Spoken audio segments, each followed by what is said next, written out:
ኧረ ጉድ! ኧረ ጉድ! ኧረ ጉድ! ኧረ ጉድ! ኧረ ጉድ! አደገኛ የሆነ አጨዋወት ነው የተመለከትነው ዛሬ።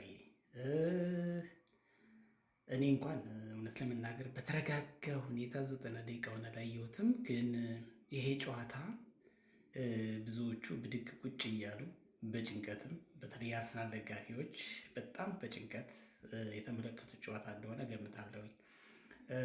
ጨዋታውን አላየሁትም ማለት አልችልም፣ ግን ስራ ላይም በሆን እያየሁት ነበረ። ጨዋታውን ስራዬን እየተውኩ እንደውም በአብዛኛው እያየሁት ነበር እና ጨዋታው ከተጠናቀቀ በኋላም ጊዜ ሳገኝ ደጋግሜ ያየሁት ሃይላይቱን።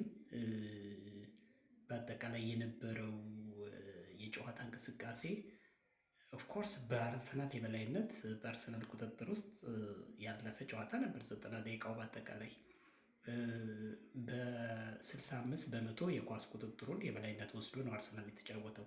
በነገራችን ላይ አንድ ብቻ ነው ኢላማውን የጠበቀ ሙከራ የተደረገበት አርሰናል። እኔ አርሰናል ከአጥቂ ክፍሉ ይልቅ ተከላካይ ክፍሉ በደንብ ሲጠነክር እኔ ደስ ይለኛል።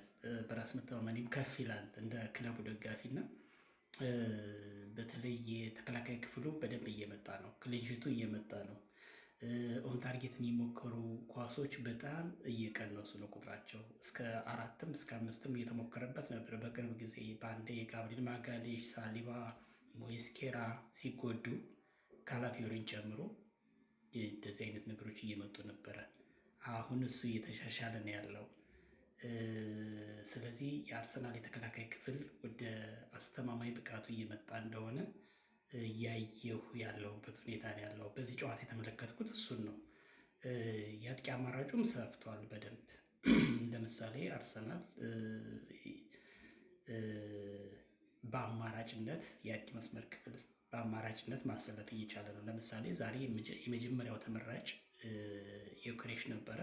ዮኬሬሽ የመጀመሪያ ተመራጭ እንደመሆኑ መጠን በፔናልቲም ቢሆን አንድ ጎል አስቆጥሮ ነው ተቀይሮ የወጣው በጋብሪኤል ጃስስ። ስለዚህ ጋብሪኤል ጃስስ እና ዮኬሬሽ ጥሩ የአርሰናል የአጥቂ አማራጮቹ ነው ቀርበዋል አሁን ባለው ሁኔታ። ስለዚህ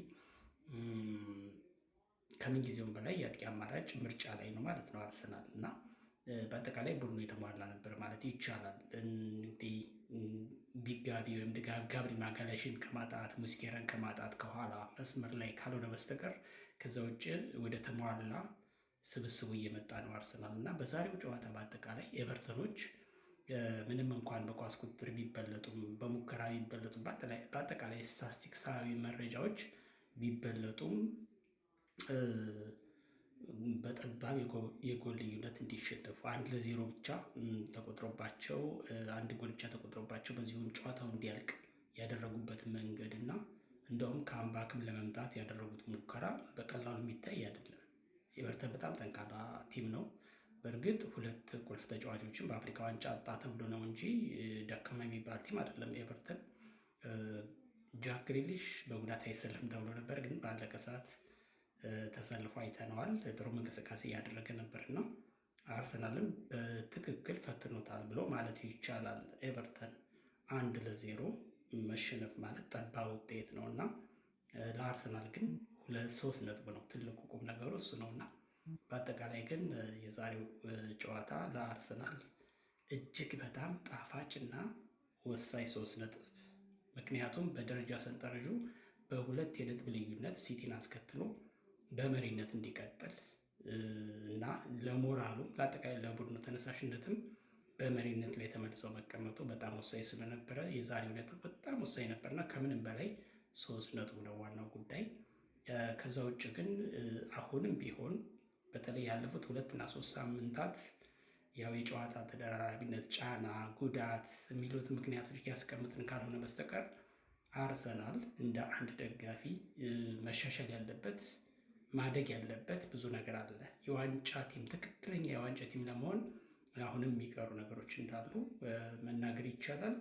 ግን ምንድን ነው ተስፋ የሚደረገው ነገር አብዛኞቹ ወሳኝ ተጫዋቾች ከጉዳት መልስ ስለሆነ ከጉዳት ሲመለሱ ተጫዋቾች ደግሞ ከነ ሙሉ ብቃታቸው አይመጡም። ከ2 ከ3 ጨዋታ በኋላ ነው ብቃታቸው የሚመለሰውና ሙሉ በሙሉ እሱንም አሁን እንደ ጉድለት ማንሳት እንችላለን እና ስለዚህ በአጠቃላይ የአርሰናል የቡድን ውቅርና እንቅስቃሴ እየተሻሻለ ይሄዳል። ብዙ የተጎዱ ተጫዋቾች ተመልሰዋል። የቡድኑ ጥንካሬ እንደገና እየተገነባ እንደገና እያደገ ይመጣል። ዮኬሬሽ ዛሬ በፔናልቲም ቢሆን ጎል ማስቆጠሩ ቀላል ነገር አይደለም። ለልጁ ሞራል፣ ለአጠቃላይ ለቡድኑ እንቅስቃሴ እና እሱ ጎል ሲያስቆጥር ሁሉም ደስታቸው ምን ያህል እንደነበረ ማየት ይቻላል እና የስነልቦናዊ ጫናው ከፍ ያለ እንደነበረ ማየትና መረዳት ይቻላል በዚህ ሁኔታና በአጠቃላይ ግን የዛሬው ነጥብ በጣም ወሳኝ ነበረ። ለመላው የአርሰናል ደጋፊዎች እንኳን ደስ አላችሁ ማለት እፈልጋለሁኝ። አርሰናል ጥሩ ነው፣ ግን አሁንም ትክክለኛ የዋንጫ ቲም ለመሆን የሚቀሩ የተወሰኑ ነገሮች አሉ።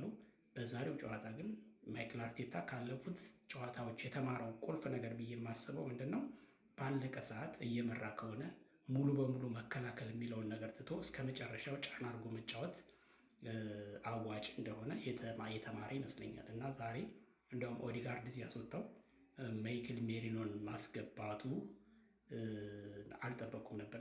የመከላከል ባህሪ ያለው እንደ ስኬሊ አይነት ተጫዋች ያስገባልና ለመከላከል ይሞክራል የመጨረሻዎቹን ደቂቃዎች ብዬ ፈርቼ ነበረ። ግን ሜሪኖ እንደሚታወቀው አጥቂ ነው። እንዲያውም ፎልስ ናይን ቶፕ ስትራይከር ነው፣ የሚሰለፍ ተጫዋች ነው፣ ጎል የሚያስቆጥር ነው።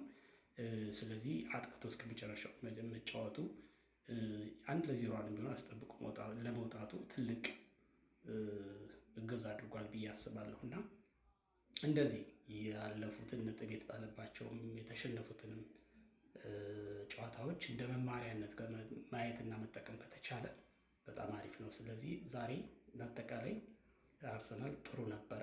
ማይክል አርቴታም ጨዋታ ያነበበበት ቅያሬ ያደረገበት ሁሉም ነገር ለእኔ ተመችቶኛል።